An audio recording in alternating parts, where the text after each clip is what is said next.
MSCB डिपार्टमेंटची आणि सगळ्या 2-3 डिपार्टमेंटची प्रामुख्यानं पूर्ण माहिती या ठिकाणी देतो, म्हणजे त्याची स्पष्टता येईल. आणि ज्याचं वैयक्तिक कोणाचं काय अडचण असेल त्याने आमदार साहेबाला आणि संबंधित अधिकाऱ्याला सांगा. आणि त्याच्या उपर जर नाही केलं, इन्व्हर्ट नंबर दाखवायचा. आज 27 तारखेला मी कागद इन्व्हर्ट केला होता, 10 दिवस झाले, 20 दिवस झाले, त्या कागदाचा मला रिप्लाय आला नाही, उत्तर आलं नाही. त्याच्यानंतर त्या अधिकाऱ्याला काय बोलायचं ते बोलू ना.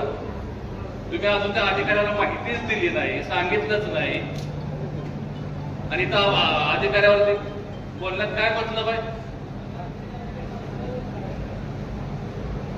अशी पद्धत आपल्याकडे आपल्या माळशिरस तालुक्यात कधी झालीच नाही. अशा पद्धतीने मिटिंगा कधी माळशिरस तालुक्यात झाल्याच नाही.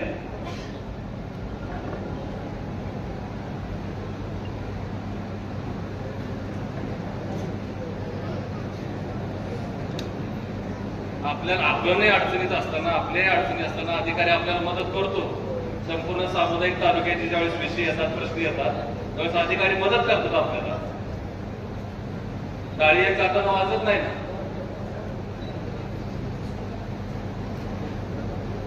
ठीक आहे, तक्रारी मांडल्याच पाहिजेत, अडचणी सांगितल्याच पाहिजेत, पण ही भाषा पण बरोबर नाही.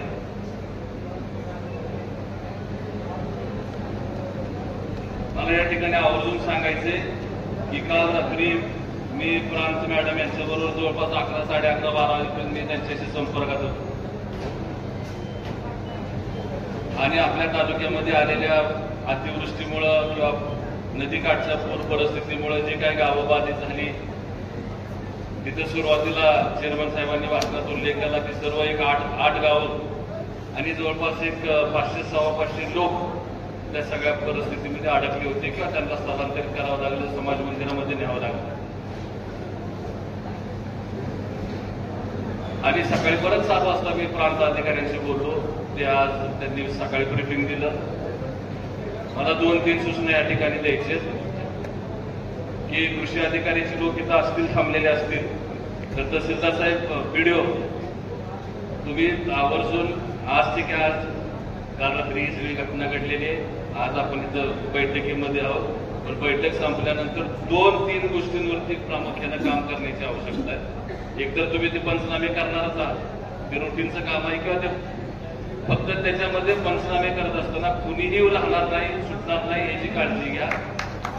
एक पडझड झाली असेल, गाई गोठा गेला असेल, अरे बाबा टाळ्या नका वाजवू, पडझड झाली असेल, गाई गोठा गेला असेल किंवा अजून काही नुकसान झालं असेल तर त्याचे पंचनामे करा. जसं इथं आता चेअरमनने सांगितलं की काही पोल, विजेचे पोल डाम पडले असतील, त्याची दुरुस्ती डागडुजी लवकरात लवकर केली पाहिजे. आणि त्याचबरोबर काल रात्री मी गुरबावीला बोलत असताना, प्रांत मॅडमशी बोलत असताना, तहसीलदार तिथं रात्री जवळ 10-10:30 पोहोचले, पोलीस यंत्रणा त्या ठिकाणी पोहोचली, पण NDRFची टीम ही बारामतीवरून किंवा पंढरपूरनं, इंदापूरवरून आणणं गरजेचं होतं. ती NDRFची टीम पोहोचू शकत नव्हती. पाऊस तिकडं पूर परिस्थिती होती आणि त्यामुळं त्या मिनिटाला NDRFची टीम पोहोचेपर्यंत काय प्रशिक्षण देण्याची आवश्यकता आहे. माळशिरस तालुक्यामध्ये ही परिस्थिती काही 1-2 वेळा येऊन गेली असेल तहसीलदार साहेब, तर आपल्याला ह्या नदीकाठच्या गावांना विशेषतः ह्या परिस्थितीमध्ये काय डिझास्टर मॅनेजमेंट जे आहे तुमचं, ह्याच्यामध्ये काय केलं पाहिजे, तिथली प्रत्येक गावातली 10-20 मुलं तिथली तयार करून ह्या परिस्थितीत काय करण्याची आवश्यकता आहे ते सुद्धा आता सांगितलं पाहिजे. कारण की आज मला आवर्जून सांगायचे की आजच्या तारखेला 9 दिवस पाऊस पडलाय. फक्त मागच्या वर्षी 16.3 मिलीमीटर पाऊस होता. ह्या वर्षी आपल्या तालुक्यामध्ये जवळपास 204 मिलीमीटर म्हणजे 16.3 मिलीमीटर पाऊस पडला होता मागच्या वर्षी 9 दिवसात. ह्या वर्षी 214. कुणाला बोलायचंय का तिकडे, कुणाला भाषण करायचंय, कुणाला मार्गदर्शन, तुमचं ऐकतो आम्ही.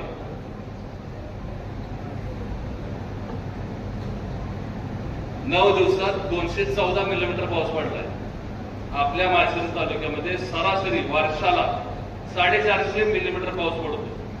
निम्मा पाऊस 9 दिवसात पडलेला आहे. मे महिन्यात वर्षाचा निम्मा पाऊस 9 दिवसात पडलाय, मे महिन्यापर्यंतच ही परिस्थिती आहे. त्यामुळे मला वरची एकंदरीत धरणावरती पाऊस नाहीये, कमी आहे त्या प्रमाणात तहसीलदार साहेब.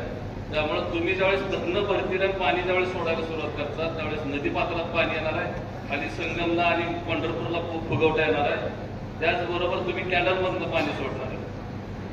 अशा परिस्थितीमध्ये हे डिझास्टर मॅनेजमेंटचं काम त्या नदीकाठच्या सगळ्याच गावांना त्या ठिकाणी समजून सांगण्याची आवश्यकता आहे. त्या ठिकाणी ते आपण प्रशासनाने या ठिकाणी युद्ध पातळीवरती हातामध्ये मोहीम घ्यावी.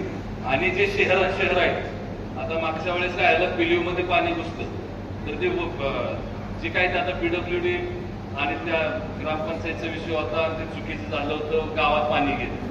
तसं आता नागपूर नगरपंचायत असेल, माळशिरस असेल, श्रीपूर म्हाळुंग असेल आणि आपलोज असेल, ओढे कॅनल जिथे असतील ते सगळे ओढे नाला साफसफाई करणं गरजेचं आहे. केवळ ओढे नाले तुंबतात म्हणून त्या गावामध्ये पाणी घुसतं, त्या ठिकाणी घुसतं किंवा रिव्हर्समध्ये येतं. त्यामुळे ते देखील अतिशय जबाबदारीनं आजपासूनच त्या ठिकाणी सगळ्या प्रशासनाला, माळशिरसची पंचायत समितीची, नगरपंचायतीचे लोक, मला वाटतं नाही तिथं पण त्यांनी सुद्धा सगळ्यांनी लक्ष देऊन त्या ठिकाणी काम करावं. आपण या ठिकाणी RDSSचा तिथं MSCBच्या वीज मंडळाच्या अधिकाऱ्यांनी सांगितलं जवळपास आपण नवीन DP 390 नवीन DP आपण माळशिरस तालुक्यासाठी एशियन डेव्हलपमेंट बँकेकडनं आपली मागणी आहे. 390 नवीन DPची मागणी आणि क्षमता वाढीची 153 DP आपण त्या ठिकाणी मागणी केलेली आहे. असं जवळपास 373 कोटी रुपयाची एशियन डेव्हलपमेंट बँकेची आपण कामं आपल्या माळशिरस तालुक्यासाठी प्रस्तावित केलेली आहेत. आणि जो दुसरा उल्लेख त्यांनी या ठिकाणी केला की मुख्यमंत्री सौर योजनेत कृषी वाहिनी अंतर्गत आपण गणेशगाव असेल, मोठेवाडी असेल, म्हाळुंग असेल किंवा एकशिव असेल, तिथं नवीन सबस्टेशनची त्या ठिकाणी काम करायचं असेल, अतिरिक्त पॉवर इन्फ्रास्ट्रक्चर ॲडिशनल आनंदनगरला आपण करतोय, पॉवर इन्फ्रास्ट्रक्चर क्षमता वाढ आपण पिलीवला 5 मेगावॅटचं 10 मेगावॅट त्या ठिकाणी काम चालू आहे.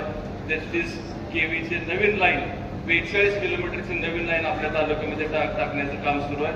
110 kVची नवीन लाईन त्या ठिकाणी 110 किलोमीटर त्या ठिकाणी कामं सुरू आहेत. अशी जवळपास 26 कोटी रुपयाची कामं या ठिकाणी आपल्या वीज मंडळाची आपल्या तालुक्यामध्ये कामं सुरू आहेत.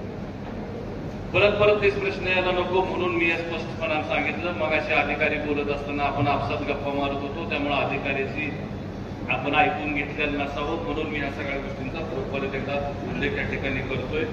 3311चं सबस्टेशन, नवीन सबस्टेशन 6 ठिकाणी बांधतोय. माळीनगर, तिरवंडी, गिरवी, जांभूड, सदाशिवनगर आणि धानोरे. अतिरिक्त पॉवर इन्फ्रास्ट्रक्चर 5 मेगावॅटचे नेवरे, गारवाड, दहेगाव, बाबुळगाव आणि दसूर. क्षमता वाढीचं 5 मेगावॅटचं 10 मेगावॅट करण्याचं धर्मपुरी, नातेपुते, खुडूस आणि साळमूर. 33 kVची नवीन लाईन 108 किलोमीटरची त्या ठिकाणी काम सुरू आहे. 11 kVचे नवीन लाईनचं काम 250 किलोमीटर 17 कोटी 20 लाख रुपयाचं त्या ठिकाणी असं काम त्या ठिकाणी होणार आहे. 33 kVची नवीन लाईन जी होणार आहे ती अकलूजसाठी म्हणून बावड्यावरनं ट्रान्सफर बाजून आणलेली आहे. अगोदर ती माळीनगर मार्गे येत होती, ती बावडा मार्गे आनंदनगर मार्गे अशी येणार आहे. जवळपास 6.25 कोटी रुपयाचं नवीन लाईनचं काम त्या ठिकाणी केलं जाणार आहे. अशी ही सगळी कामं MSCBची त्या ठिकाणी आपण आता सध्या चालू आहेत आणि चालू होणार आहेत. आणि त्याचबरोबर मला आवर्जून सांगायचंय की बांधकाम खात्याची रस्त्याची आता मागणी आहे. रस्ते अजून पावसाळ्यात एवढा मोठ्या प्रमाणात पाऊस झाल्यामुळे रस्ते खराब होणारच आहेत. आपण तालुक्यामध्ये एकूण कामं 229 कामं मंजूर करून घेतली होती, मंजूर आहेत. अशी 528 किलोमीटरचं काम मंजूर आहे. त्यापैकी 25 कामं 229 पैकी 25 कामं पूर्ण झालेली आहेत. आणि आता सध्या प्रगतीपथावरती 202 कामं त्या ठिकाणी प्रगतीपथावरती आहेत. 25 कामं पूर्ण झाली, 202 कामं प्रगतीपथावरती आहेत. आणि जवळपास ह्या सगळ्याचं कामांचं एस्टिमेट म्हणजे 229 कामांचं प्लॅन एस्टिमेट हे जवळपास 397 कोटी रुपये म्हणजे 400 कोटी रुपये ढोबळ म्हणा 400 कोटी रुपयाचं काम त्या ठिकाणी आपण मंजूर केलेलं आहे. त्यापैकी आतापर्यंत फक्त 80 कोटीचंच पेमेंट झालेलं आहे. म्हणजे अजून 220 कोटीचं काम 320 कोटी रुपयाचं अजून पेमेंट किंवा पैसे येणं बाकी आहे किंवा पेमेंट करणं बाकी आहे. फक्त 80 कोटी रुपयाचं पेमेंट त्या ठिकाणी झालेलं आहे. आणि नाबार्डच्या अंतर्गत आपण 11 पूल मंजूर करून घेतलेले, त्यातले 5 पूल झाले आणि 6 प्रगतीपथावरती आहेत. असं एकूण काम ते 35 कोटी रुपयाचं होतं. मी या सगळ्या गोष्टींचा उल्लेख एमएससीबी आणि हे 2 खात्यांचा उल्लेख यासाठी केला की आपली मागणी येत असती, सतत आपली ती गरजेची ती सगळी व्यवस्था आहे किंवा ते विभाग आहेत आणि त्यामुळे हे सगळे कामं आपण प्रस्तावित केलेली आहेत. कामं चालू आहेत, काही थांबलेली आहेत, काही अडचणी असतील, पण निश्चितपणानं त्या सगळ्या आपल्या तालुक्याच्या कामासाठी म्हणून आपण सर्वजण त्या ठिकाणी सतर्क आहोत आणि आपण त्या ठिकाणी शासन दरबारी जाऊन आपले सगळे प्रश्न अडीअडचणी कामं आपण त्या ठिकाणी सोडवून घेऊ. पण जसं मी म्हटलं की पाऊस 9 दिवसात 50% पाऊस आपल्या माळशिरस तालुक्यातला झालेला आहे. थोडं सतर्क राहावं लागेल, सगळ्यांनी खबरदारी त्या ठिकाणी बाळगावं लागेल ही देखील विनंती या ठिकाणी करतो. आणि आता बैठक होत असताना एकदा एकाने एक प्रश्न मांडला की परत दुसऱ्याने तोच प्रश्न परत मांडायची आवश्यकता नाही. आणि जे सार्वजनिक प्रश्न आहेत ते जर मांडले तर बरं होईल, प्रशासनाला उत्तर द्यायला सोपं होईल आणि सगळ्याला सगळे विषय समजतील. वैयक्तिक प्रश्न असतील त्यांनी आमदार साहेबांकडे किंवा आबांकडे त्या ठिकाणी द्यावेत आणि त्या पातळीवरती आपण ते दोघंही त्या ठिकाणी लक्ष घालून सोडवतील ही विनंती या निमित्तानं करतो. आणि ही मीटिंग पुन्हा एकदा विनंती करतो की शासनाबरोबर प्रशासनाबरोबर आपल्याला रोजची उठबस करायची, बैठक करायची.